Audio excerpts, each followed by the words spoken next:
Welcome to Wild Turkey Science, a podcast made possible by Turkeys for Tomorrow. I'm Dr. Marcus Lashley, Professor of Wildlife Ecology at the University of Florida.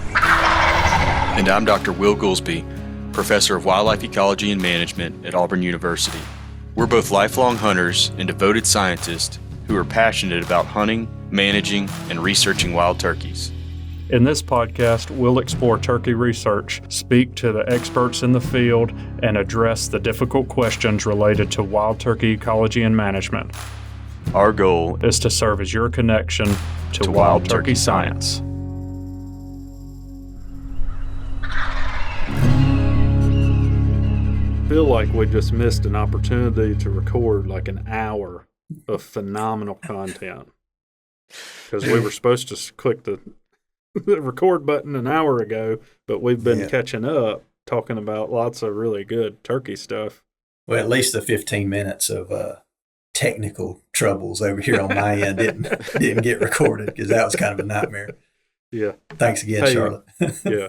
All you have to do is click the little button there, Chitwood. No, click on the link. It's supposed to work. Yeah. Well, not today it didn't, did it? Yeah. Well, we are really glad to have you back, Colter. So yeah, glad to be back. I'm glad to be one of your 12 loyal listeners, you know. We actually have 11 now. We lost one. Oh my goodness. I'm also glad that you're able to join us without washing dishes at the same time. Because now every time we talk about Colter while recording, I just think you're washing. He's told me several times. You're washing dishes. I mean, that's right. I listened to y'all's last episode, washing dishes. I'm not kidding. I don't know why it ends up being that way, but I mean, you're a professor. Can you not buy a dishwasher? Well, I say washing. Yeah, cleaning up the kitchen. You're right. I say washing dishes, but you're right. We're cleaning up the kitchen, putting stuff in the dishwasher. You know, it always feels like it's one of those where we've gotten out every pot or pan that we own, and I think I'm going to need about 30 minutes of wild turkey science to make it through this situation. You know, I like that. You know, folks are using us to get through hard situations like that. I like it. Hey, and the most recent one, my little baby, you know, I got a soon to be 7-month-old. Yeah. She's in her little high chair behind me playing with something and listening to y'all talk about turkeys. So we'll have her on in no time. So what you're saying is we're imprinting on your child. That's right. Yeah, y'all's voice the other night was the last thing she heard before bed. Is y'all's soothing tones talking about turkeys. Actually talking about pigs, I think, is a pig episode. Hell, first time she meets Will, she's gonna be, "Hey, Uncle Will." That's what I was thinking. Like, I wonder how she'll react the first time she hears our voice in person. Well, we'll test it out. Yeah. She's just gonna stare. That's the other thing I was thinking, Colter, when you were talking about washing dishes, is y'all are at that age right now, I remember well, where I was having to wash bottles all the time. Oh, yeah. And those newborn bottles have all those different parts to them that you got to scrub out. Yeah. Good Lord, I don't miss that. What happened with us is we got 2 or 3 brands of them. Yeah. So then they all have different parts associated with them, and they kind of look alike, but they don't really fit together. Yeah. It's after, when you're done, you look over there, and next you got like a new Lego set to play with. You know, it's like Mr. Potato Head trying to put your bottles back together. Yeah. No, you're right. That's been part of it, but it's been good. It's been good.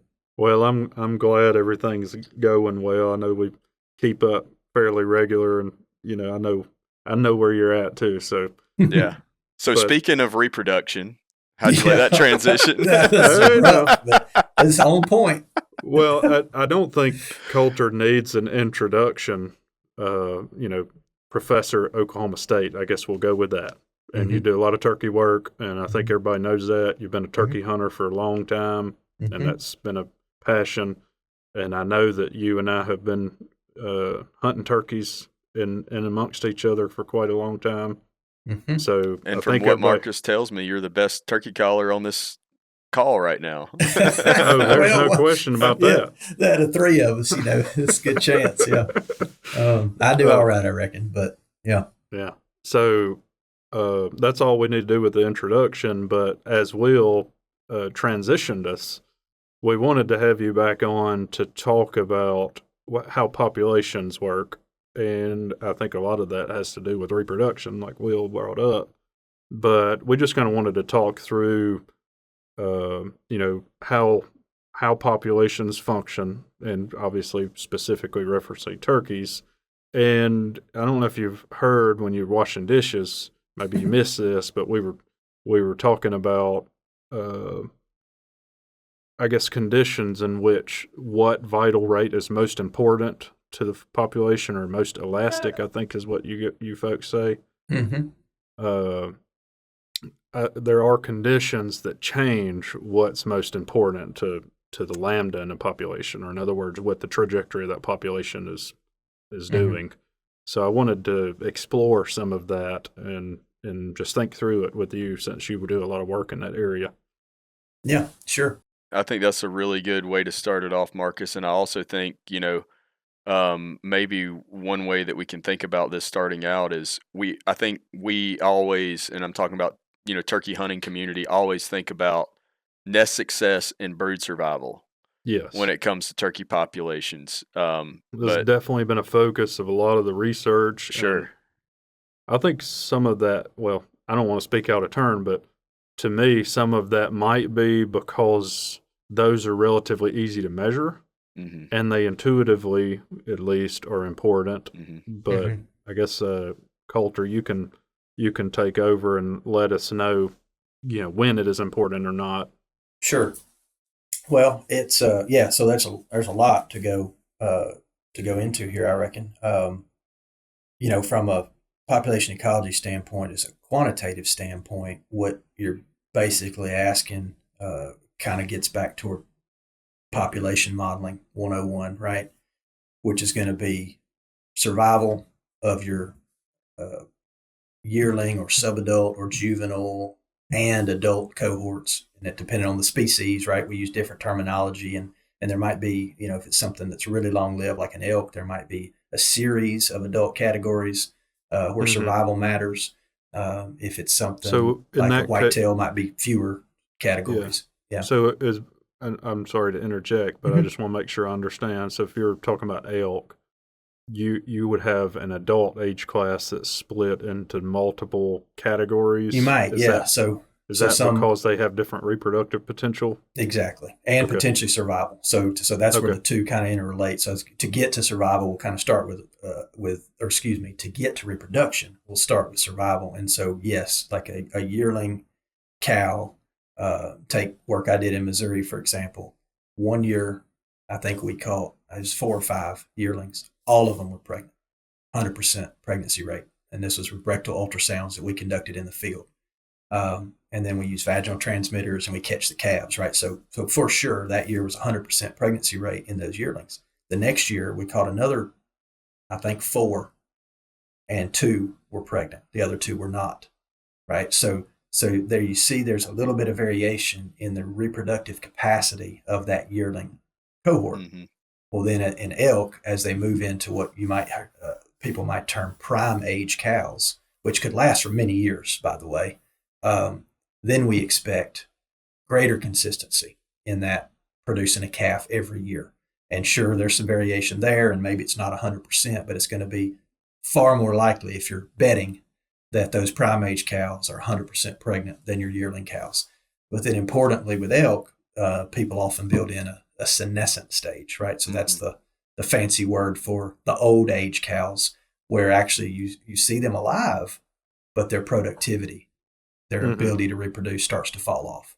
And the reason I started with that is that's a long-lived, large mammal. Yeah. Right? The minute you start reducing the length of life,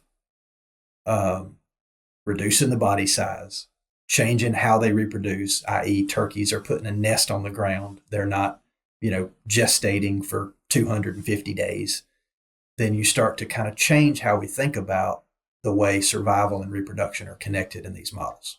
Does that make sense? Yeah. Yeah, I think that's really good. Those lights out. Can you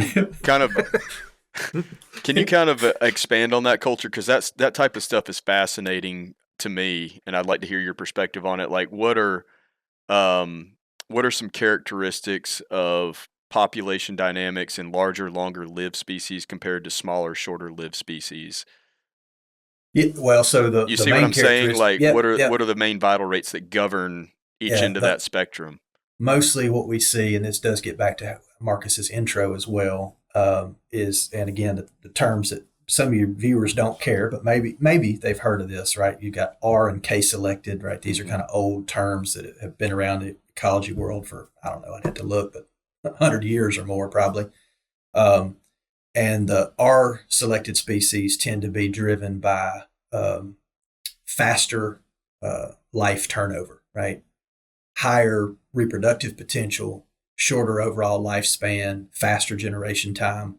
Right? So that might be like rabbits or rats or squirrels exactly. or something like that. Mice and rabbits, exactly. Okay. Things that we joke all the time, like, oh, they breed like rabbits. Yeah, that's where that joke comes from. Yeah, so it's live fast, die young. Exactly. Kind of strategy. And then you move to the other end of the spectrum, the K-selected species. That's where something like an elk or a moose is going to come in, where large body size, long life affords reproductive opportunity, but not in such a huge pulsy type way. Mm-hmm. And that's why most of the time you're seeing an elk with a single calf.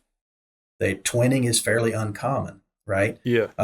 Whereas in whitetails or pronghorn or mule deer, which are, smaller body size than elk, fairly long-lived, but maybe not quite as long-lived, you see that twinning, right? But again, none of those species are having litters of 8, 10, 12 individuals.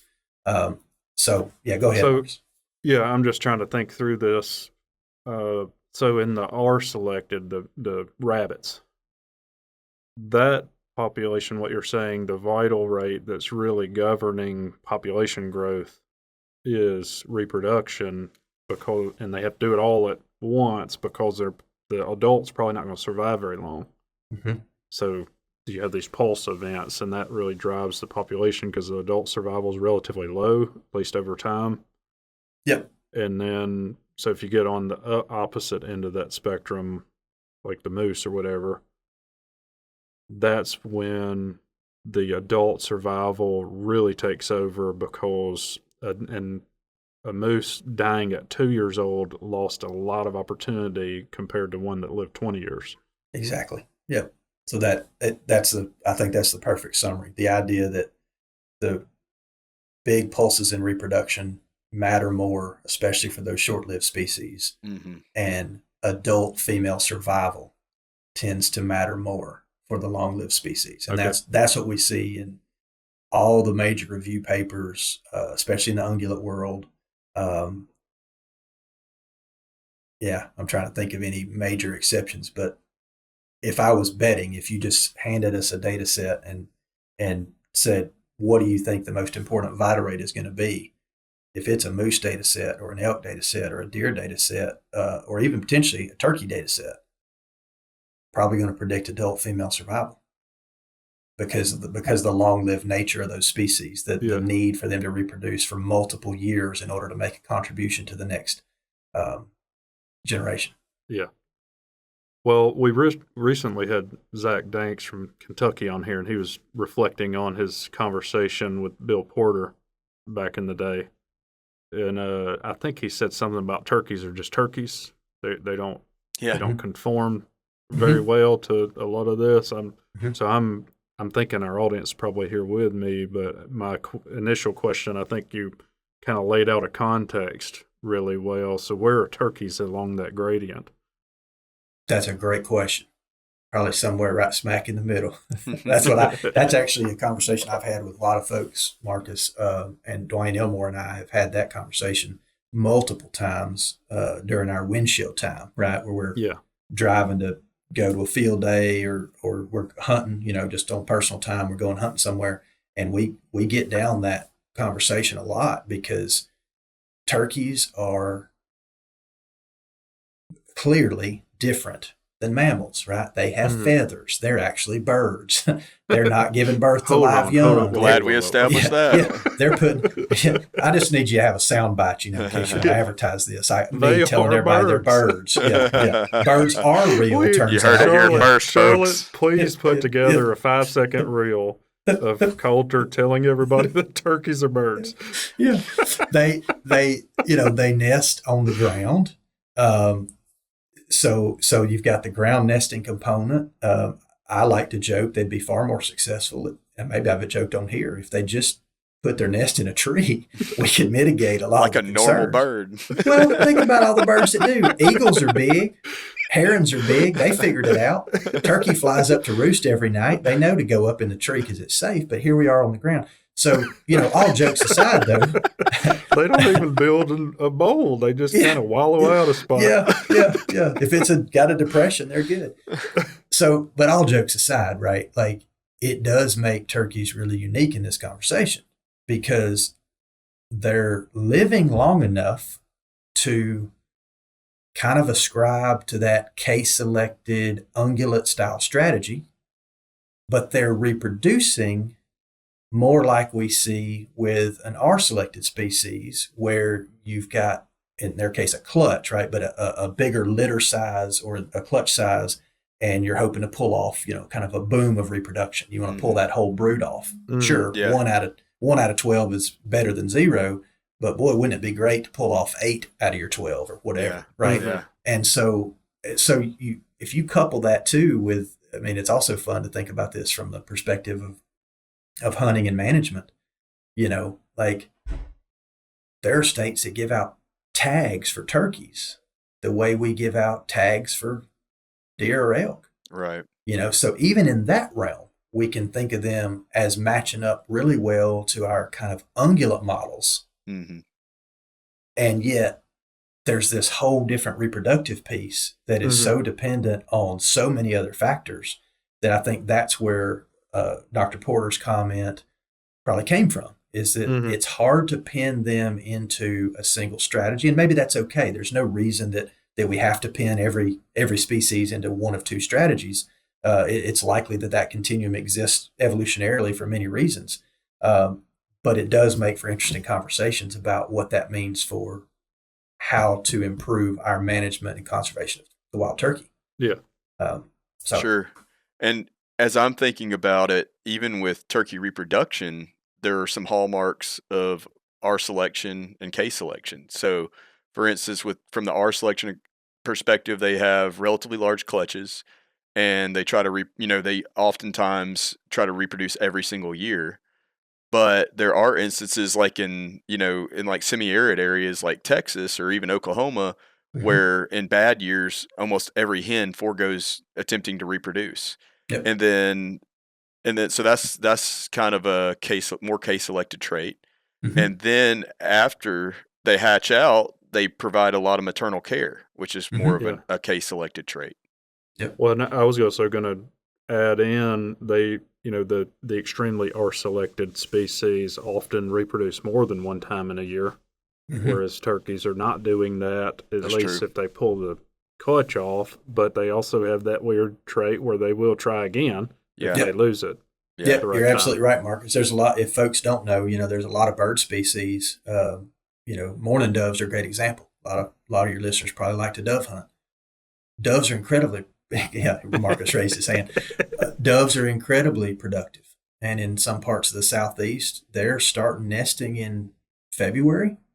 And some of those pairs are pulling off multiple broods. Now, granted, they're not having clutches of 12 eggs, right? I think, don't quote me, but I think it's usually maybe only a couple.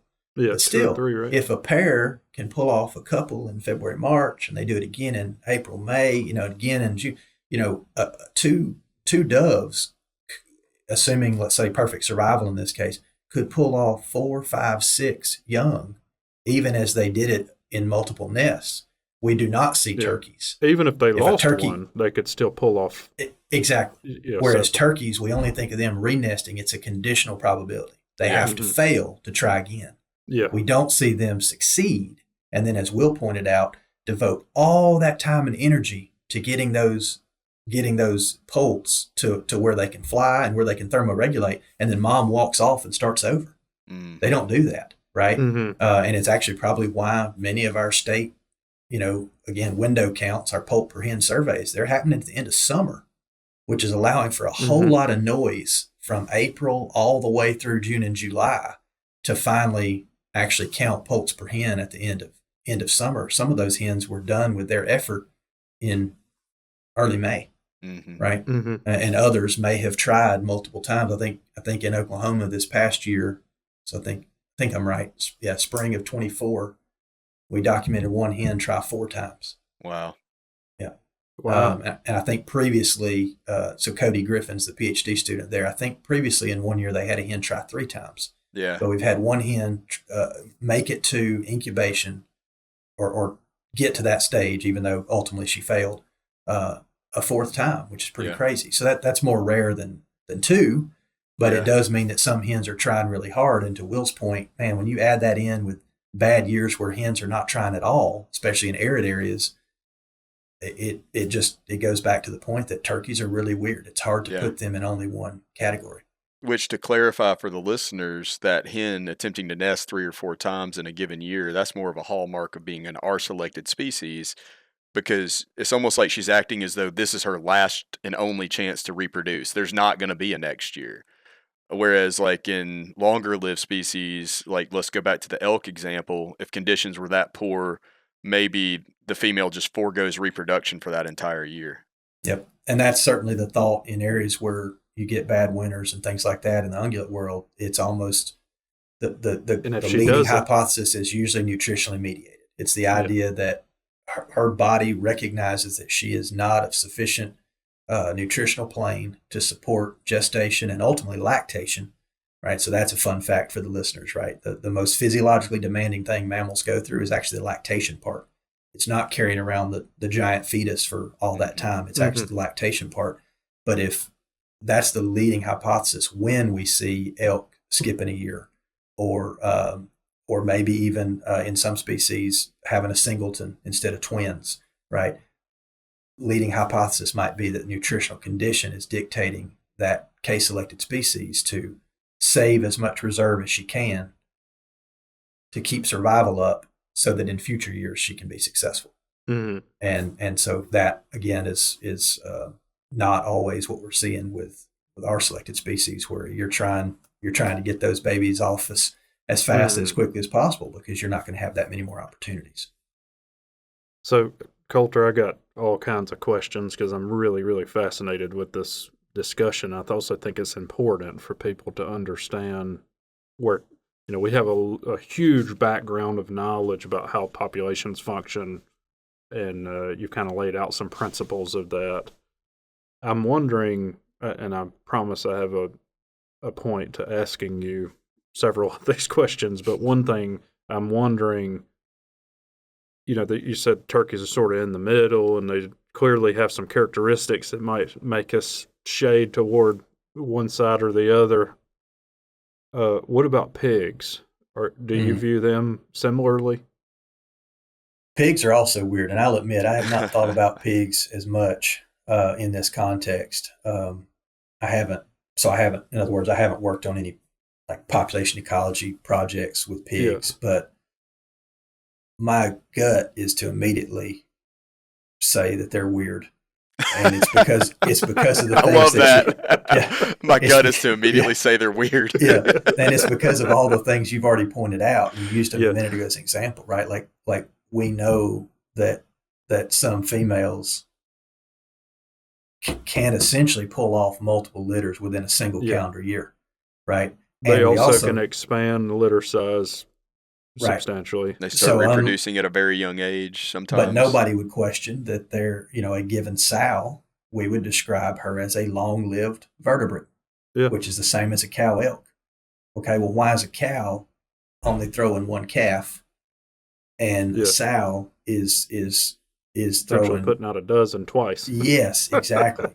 So I do find them fascinating in that way. I haven't worked with them explicitly. And so maybe there's others that have stronger opinions and more data-driven opinions. But my answer to that would be that somehow they landed weirdly in that continuum as well, where they're operating like a reproductively driven species, even as they would otherwise appear to be a long-lived vertebrate, like many of our ungulates, Well, I guess to go further with that question, it sounds like they're sort of in that weird space in the middle, and maybe of other examples. I know you're familiar with this literature, and you talked about reviews on the topic. As I mean, how common are there species in the middle like that? Do we have a lot of examples like that? That's a good question. I don't know. When I was thinking about the reviews, I was thinking more like pulling data streams together to look at elasticity Yeah. analysis, right? So those are Well, often I was done. getting back to a question about Yeah, that. those are often done species specific. So as far as thinking about the species that fall in the middle, I think you could argue maybe things where litter size vary makes so even coyotes, Mm-hmm. right, could be interesting, right? They're smaller body size than our ungulates, but they're fairly long lived. Although there are a lot of landscapes where they're pretty heavily persecuted, right? And there's been some Yeah. evidence for and against something called compensatory reproduction, where they Mm-hmm. may or may not be able somehow Change physiologically litter to size. change litter size. So I think if we really brainstormed, we could definitely identify species that probably all tend more toward that K-selected end, but with some variation. Yeah. Just as we might be able to do the same thing if we went to the small mammal world and the bird world, Mm-hmm. like mourning doves, for example, and we said, well, they're all tending toward that R selected end, and yet they may have some variation down there where some are more extreme than Yeah. others. Yeah. And it's probably not a great answer, but I think that's probably the Okay. best answer. Colter, would you think that density dependence kind of helps resolve some of this? Like the species that can slide up and down that gradient, where they are at any given time is dependent where they are on that population growth curve? It could. I mean, certainly, I think that's a bit of what's been suggested with the stuff about coyotes, right? Mm-hmm. Is you're thinking about persecution, whether through hunting, shooting, poisoning. I mean, Trapping. trapping. Yeah, thank you. Just anything where we're saying we're actively trying to remove coyotes from the landscape. That's essentially affecting, you know, density, Mm-hmm. and Mm-hmm. so that by default has to become related to any sort of possible compensation in improved reproduction. Now, obviously, it gets noisy when you also have individuals on the landscape that then move into areas that were previously occupied, and we talk about that a lot with landowners and who are interested in trying Mm-hmm. predator trapping or predator removal. Um, but I think Will, the short answer is yeah. I think at that point, uh, density dependent mechanisms could absolutely be related to some sort of reproductive response in that case. So a similar question where I was trying to go with is similar to what Will was getting at there. I think would it be safe to say that those species that kind of operate in the middle and there's some flexibility and reproductive output and maybe there's some variation in how well they survive as adults in those species, do we see situations like we described with the pigs recently where the vital rate that's driving population might change? Mm-hmm. Which one's most elastic might change, Mm-hmm. or it might be which one's most elastic may be different in different places. Mm-hmm. Are those the species? I mean, I wouldn't expect elk to ever be driven by reproduction because they're so far along that spectrum, I guess, Right. or rats for that matter, Mm-hmm. to go the Mm-hmm. opposite way. But Mm-hmm. turkeys or pigs or something in the middle, I could see that. Yeah. Whether or not adult survival or reproduction is driving it Yeah. could be context dependent. Yeah. So I think broadly, yes. I think what you're hypothesizing is it's at least an appropriate thought experiment, right? And Mm-hmm. so I don't have data at the tip of my fingers here necessarily to support everything, but kind of break down options you said. I'd start with one thing, which is if we look at some of those review papers that I mentioned, like there's one on elk, for example. We did something similar with Dave Londy's paper on turkeys, right? Where you're pulling Yep. together vital rates. It's species specific, but the vital rates, survival and reproductive metrics are being pulled together from multiple sites, maybe range wide or at least big, large geographic areas. Um, the longer term, in theory, the longer that we can run um, those data streams, I think the more likely we're getting at the true answer. And I know in science we don't like to say truth, but I think you know what I mean colloquially. Yeah, like getting closer to truth. If you try to pull together a handful of vital rates from a couple of states over a few years, there's a lot of noise there, and we have ways of dealing with that noise analytically. And I won't bore the readers with that. We did that in the Londy paper to get at process variation. But when you can get to process variation over dozens and dozens of years and numerous sites and large spatial scales, you're starting to get at why they are an elk, for example, case selected. Because you are going to find, I'd be willing to say, all the data point to adult female survival is going to be that most important vital rate in their systems, in elk systems. No matter the context, that's going to be it. The nuance is that the variability in calf survival can still be important. Yeah. Because what happens is that important vital rate tends to be really stable. In other words, if it's, I'm making up a number here, somewhere around 0.85, the variation around that might be 0.84 to 0.86. I'm making these numbers up, but I'm purposely doing that. It's a really tight window around that average adult female survival rate.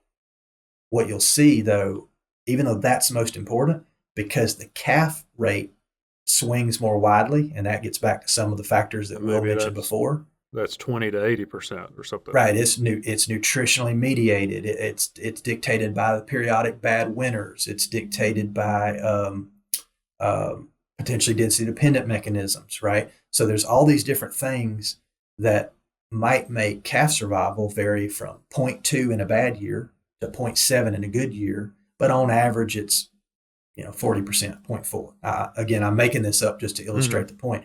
So even in a situation where all the data say, yes, elk are clearly case selected, yes, adult female survival is the most important vital rate driving elk population trajectory, the calf survival rate might be the place where management has the most opportunity to act. And that is where we potentially see the ability, like, what can we do to keep calf survival on the higher end of that range? If we can squeeze that higher, you create a better trajectory.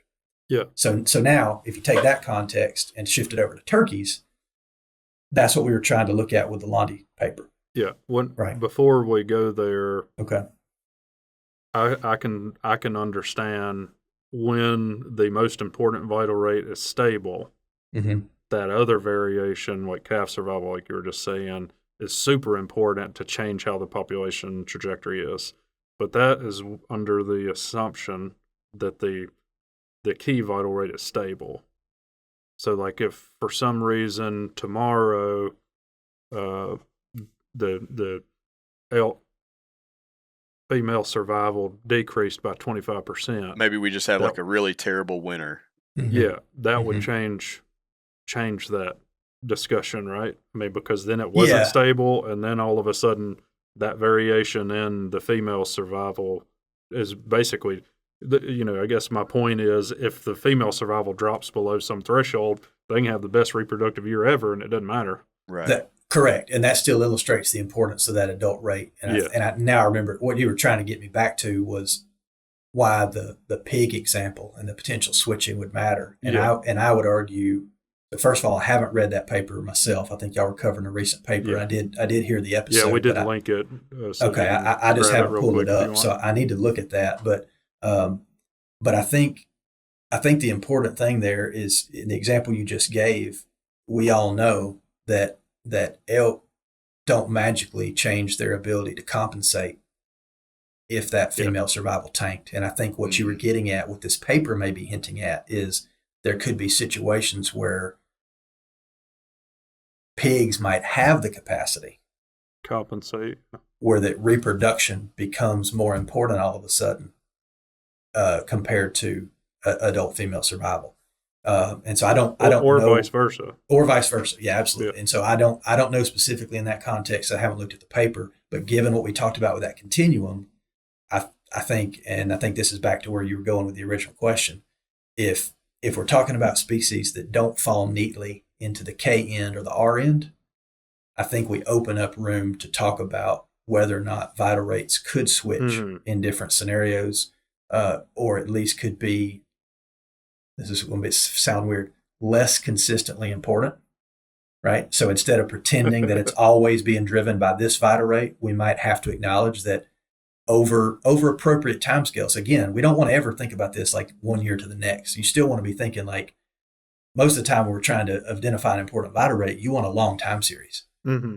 But if you're telling me that this paper was looking at pigs and it's multiple years or it's in different systems and one system has this nutritional plane and the other has this, and you see different things, then we start to see where that noise might come from. And I could see in that context, adult survival and reproduction flipping a bit. Yeah. And that certainly relates to turkeys if we're acknowledging that turkeys are also kind of in the middle of that spectrum where they're operating with both kind of K-selected traits and R-selected traits. Well, I feel like I'm not giving Will an opportunity to ask questions, but like I'm really into this conversation at the moment. So the pig example, just to give you a little bit of context, the best I recall now, which has been like a week since I read it, so you know how my memory is. That's a lot of water under your bridge. What they were essentially showing, hey, there's a lot going on down here. You could say the same thing about me too. That's why I don't feel bad about. So now you made me, the water's already gone down the river, and I can't remember what I'm just kidding. I'm still here. So in that context, what they were showing is that when they had a big mast year, so essentially food's no longer a limitation, acorns are laying around everywhere, they saw the population switch to the reproduction dominating the lambda, basically. Mm. And they were seeing that on and off, basically, based on whether or not mast was a big mast year. Okay. And that got me really bouncing around some ideas with turkeys, and that's one of the reasons I really wanted to talk to you about it, because I want to hear somebody that actually studies this stuff talk about it. But that started making me think, wow, okay, so in a species, maybe like turkeys, and you can correct me if I'm wrong and when I'm wrong, they might be in that same kind of situation. It seems like they have some similar traits where they might be able to compensate for like declines in hen survival, for example, with reproduction, when habitat quality is not limiting them from doing that. Mm-hmm. Yeah, I think that's completely reasonable. What you're kind of talking about is the idea of a boom year. I mean, even oak trees, right? Even those big acorn years, we commonly call those boom and bust cycles, right? And so I think with a lot of reproductively driven species, where you either have a large litter size or, in the case of turkeys, a large clutch size that can lead to a large brood, it certainly feels like a boom year. When hunters and land managers are saying, "Hey, we've seen a lot of poults this year," right? Yeah. Well, they're immediately comparing to what they saw last summer. Mm-hmm. And so our job is to figure out, well, mechanistically, what caused that? Was it this? I think y'all have talked about it on your podcast, right? The cicada years. Do those correlate to big years of production, or even potentially create a lag effect where the following year is also good because hens were in really good condition? I think the challenge, maybe the part we need to learn more about, especially with turkeys, is how much reproduction can compensate at a given level of hen survival. And what I mean is, if hens, there's a simple way to think about it, right? If a hen is not alive the year she was going to make the boom year, then the boom is irrelevant for her, right? Mm-hmm. So there's still, those two things are still connected. And I think the open question maybe in the turkey world is looking at what are those hen survival rates at, historically in local sites, large scale, whatever. And at what point does a periodic reproductive pulse actually offset, hen survival dipping? And because that would get at the parallel to this conversation about pigs, right? This idea that if you ran a model, you would see a switch in importance of what the vital rate is. Well, in my brain, that's implying that at some point reproduction is fully driving turkeys, I haven't done the math on it, but I'd be concerned if it's a boom year once every 10 years. I'd say that's not enough, right? Mm-hmm. So what is it? Is it every 3? If so, how do we make sure that happens? What are the landscape variables that allow us as managers to potentially create the opportunity for turkey reproduction to ultimately drive that lambda? And so, I guess. I'm sorry, Will. I don't know if you. I do have a question, and it's actually a point of clarification, I think, for me and the audience. But you're saying, Colter, that, just to make sure I'm following you, that there are situations where, like in turkeys, because we're 40 minutes into this conversation, I feel like we're finally getting to really focus on turkeys, which I think is good. We laid good groundwork. But where that boom year in reproduction is not adequate to compensate for the decline in a vital rate like hen survival. That is a possibility. I worry. Yes, I think so. I mean, again, the Landy paper that we did, 50-year review, like Marcus alluded to already, it identified, adult female survival as being important. But if y'all remember, the variation associated with the reproductive term explained 75% of the variation in lambda over time. So there's like two things are happening at one time. I'm not trying to break anybody's brain. Two things can be true. The most important vital rate was hen survival, i.e. we need to keep them alive. Yeah. But the variation, that boom and bust cycle associated with reproduction, really tightly explained a lot of the variation in population trajectory. So if you came to me, part of that was because hen survival is so stable over time, relative, right? Exactly. When it's relatively stable, we're right back to our elk example. Yeah. Of course, the model that the elasticity component that we talk about, that's a term that nobody really needs to know, but it's unsurprising that it's going to say that stable high survival is going to be important. Where Will's question is going, though, is if those boom and bust cycles are really explaining things, then what I would want to know is what's the time lag between booms that keeps a turkey population stable? And I don't think we have a good answer right now, but I suspect the answer is not once every 10 years. So in areas where people have been seeing declines for the last 10 or 15 years and their poult numbers have been low year after year after year, in my head, I don't know that I need to run a model to say that the math's not going to work. That's not enough reproduction to offset any decline that's occurred in adult female survival, right? Well, let me summarize real quick in my way. Let's see if I'm hearing you correctly. So in that circumstance, if you let's assume we're going to have boom bust cycle with reproduction. I think we've got plenty of evidence to suggest that's true in turkeys. And there's going to be some time lag between the booms. Let's say that's 3 years. Well, if you took that 3 years and made it 10 years, what you've essentially done is made it way more important for hen survival to be high. Exactly. So the other way to look at that is the way that you were couching it, that we could focus on trying to figure out how to cause those booms to be more frequent. Or in other words, occur over less time, more frequency. And probably even increase their magnitude. Yeah, potentially increase their magnitude. So when you have a boom year, you have a big boom. So that's another way to look at it. And then I started thinking about some things that we have been alluding to. I don't know that we have super strong data on it from either case, but we think that we're getting booms after the cicada hatches. We think we're getting booms after big mast years, right? The other thing is that we haven't talked about. We want to. Zach Danks got kind of alluded to this, but we need to talk to Brad Cohen, I think, to flesh this out more.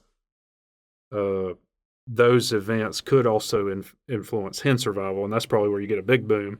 Like, not just that you have this huge reproductive output, but you also have this spike in hen survival potentially at the same time. So they could be interacting, I guess, in that way. Mm-hmm. But I started thinking about, well, we can't change how frequent the cicada hatch is, and we can't control necessarily that boom bust cycle with hard mast, although we could control how prevalent that is by forest management potentially. Then I'm left with okay, what do we do in that situation? We need to make sure that we maintain hen survival high enough that the interval that's going to cause the boom is okay. Mm-hmm. Is that if we can't control the frequency of the booms or the magnitude, our only option then is to make sure that we maintain hen survival high enough that the frequency and magnitude are sustainable. Yeah, and I think that gets back to conversations around the value of vegetative cover to hens on nests potentially.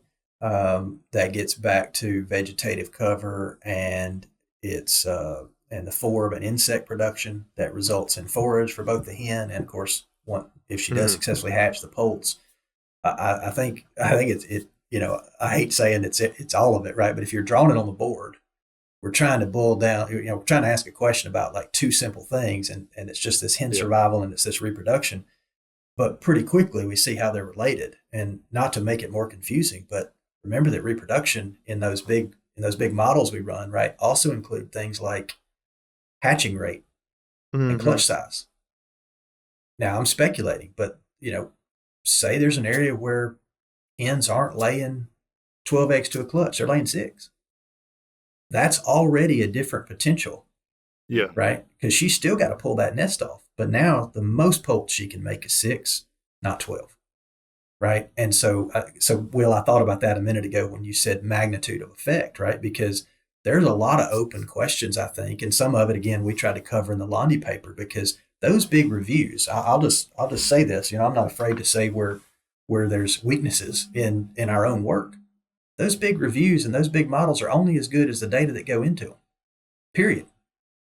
So if it's in the modeling world, it's garbage in, garbage out.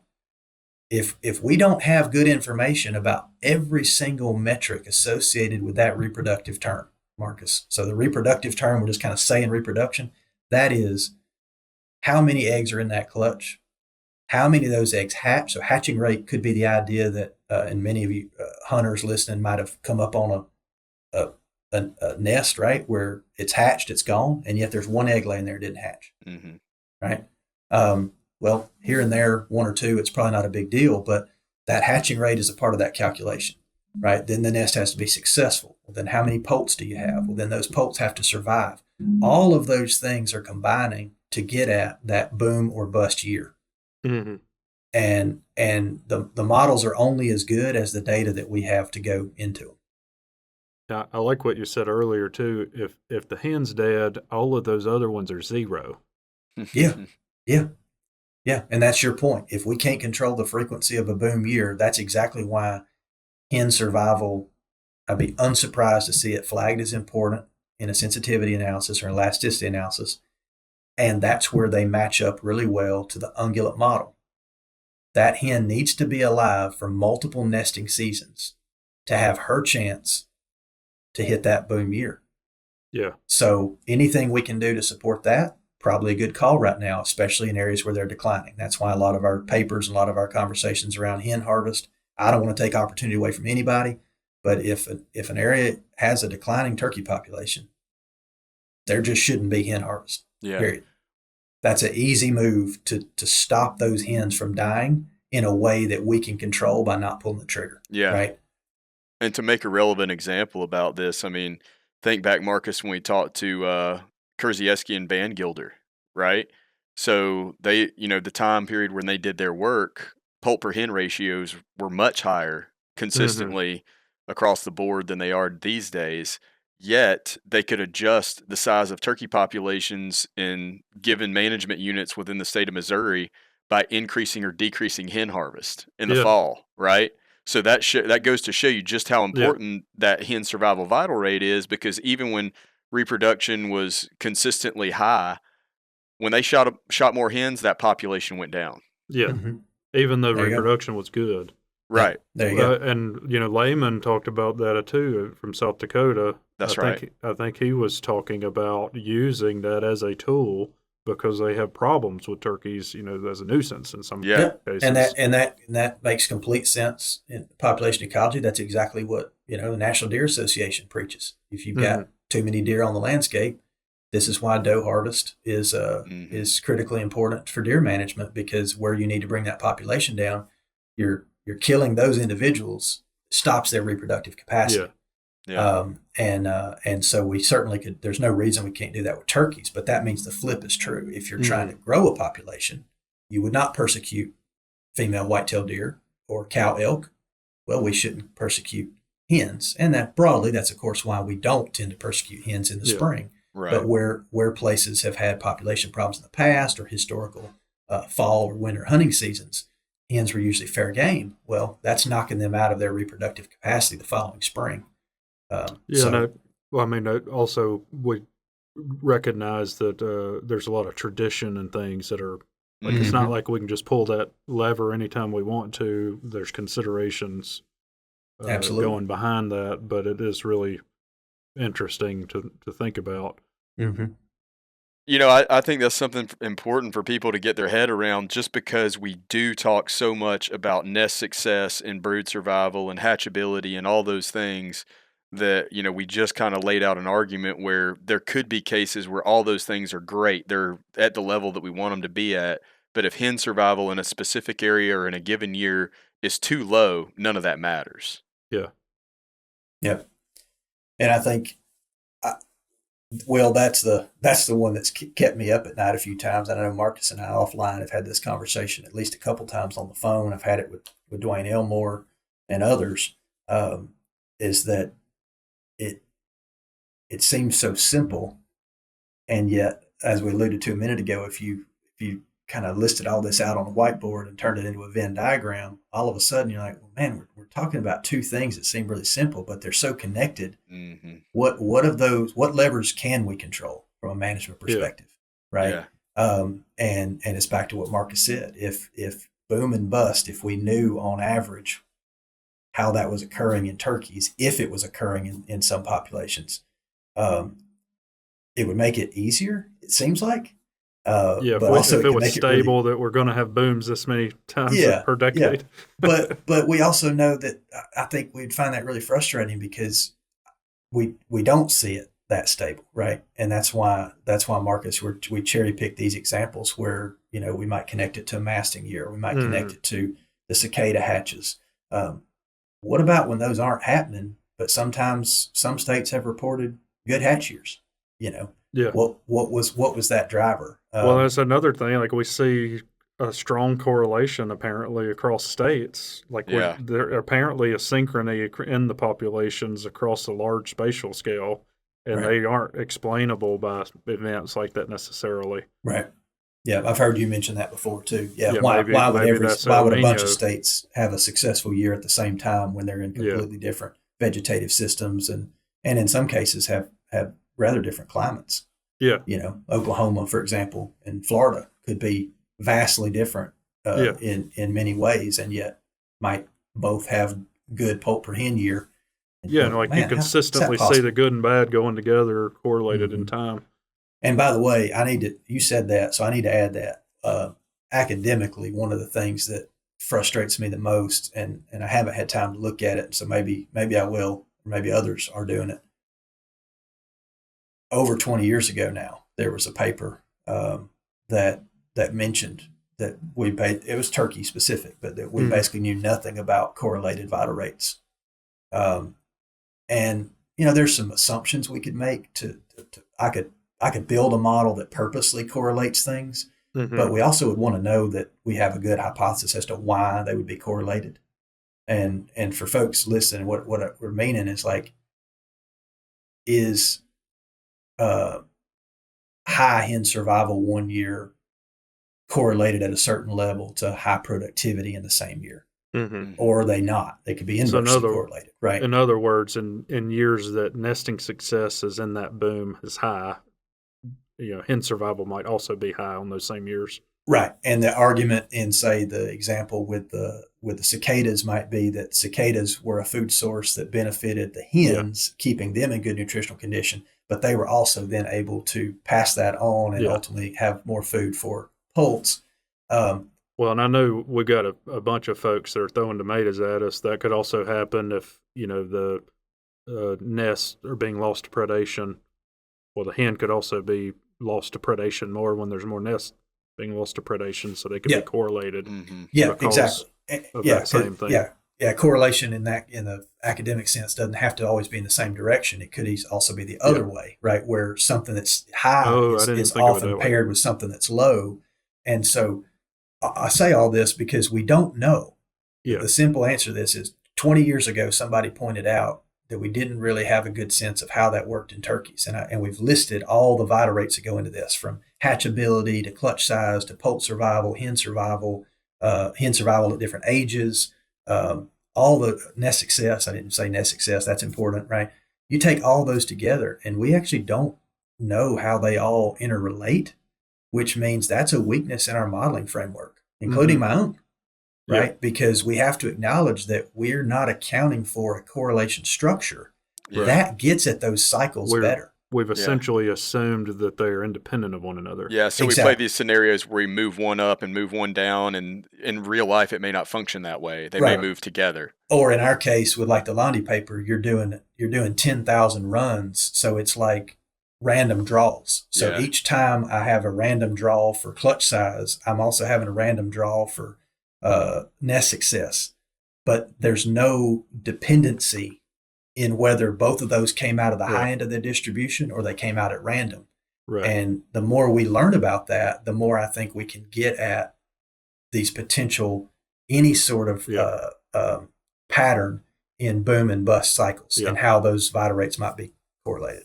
So in other words, if you knew right now, you're kind of assuming they're random with respect to each other in that modeling. But if you knew that when nesting success is low, it tends to be that hen survival is high, or vice versa. And we could explain, like, that could easily happen. Like, maybe the hen survives better when she doesn't have a nest and a brood to tend to, or maybe if she lost her nest to predation, she also dies more frequently because she's exposed to a predator, or, the cicadas. When the hen's in good health, the brood's in good health. We could think of reasons why it might go either way. Mm-hmm. But you could impose that into your modeling framework to better understand population dynamics. I now understand why that's so important. Yeah. And I think that's an area for future. That's an area for future exploration for sure. That will make our modeling efforts better and more realistic, no doubt. Yeah. Colter, I know our time is winding down now. One last question that I wanted to hopefully get in, and if you don't have the information to answer it well, that's fine. But have you seen, as you're going through these modeling exercises and incorporating data from all these different sources in the literature, have you seen situations where even under scenarios of high reproduction, think of the traditional, nest success, brood survival, where it is not high enough to compensate for the given level of hen survival in a population? Yeah. Well, you've seen scenarios where that is the case, where even if we bumped up repro, the hen survival is so low that it's not going to compensate. Ours in Southeast Oklahoma right now looks like that. Yeah. Wow. Mm-hmm. We've had low enough hen survival that you have to have off the charts reproduction, and we would probably need it for multiple years sustained in a row to dig out of what appears to be a hole, at least with respect to the data we have access to for modeling. Yeah. Wow. So I think there's probably some others we could cherry pick. I don't know them off the top of my head, but given that I know the early part of the Oklahoma project, Southeast Oklahoma has low enough hen survival that our average to poor nest survival is not sufficient to offset the slow decline in hen survival, which means the trajectory is one direction and it's down. Yeah. So this is one of the parts that's kind of maddening to me. Maybe it's because hen survival has apparently been so stable, or we should expect it to be at least, like what even governs hen survival. We I've looked for that in the literature, and we really need to do some work to understand what is actually influencing the hen survival, because we've laid out, I think, here an argument that we could get into a situation where that's what we need to positively affect, and there's not been very much work to determine what to do to affect it, other than the harvest framework. But we've already pulled that string in a lot of places. There's restricted hen harvest across the board, pretty much. Yeah. And we know that when hunters aren't killing hens, it's primarily predators that are killing hens. Yeah. But then we've also talked about on here, like, what is the best approach to that? Like, how do you solve that problem? Maybe she's dying because she's trying to nest in a parking lot. It's really easy to pick her off. Or maybe she's dying because there's a new predator in the game.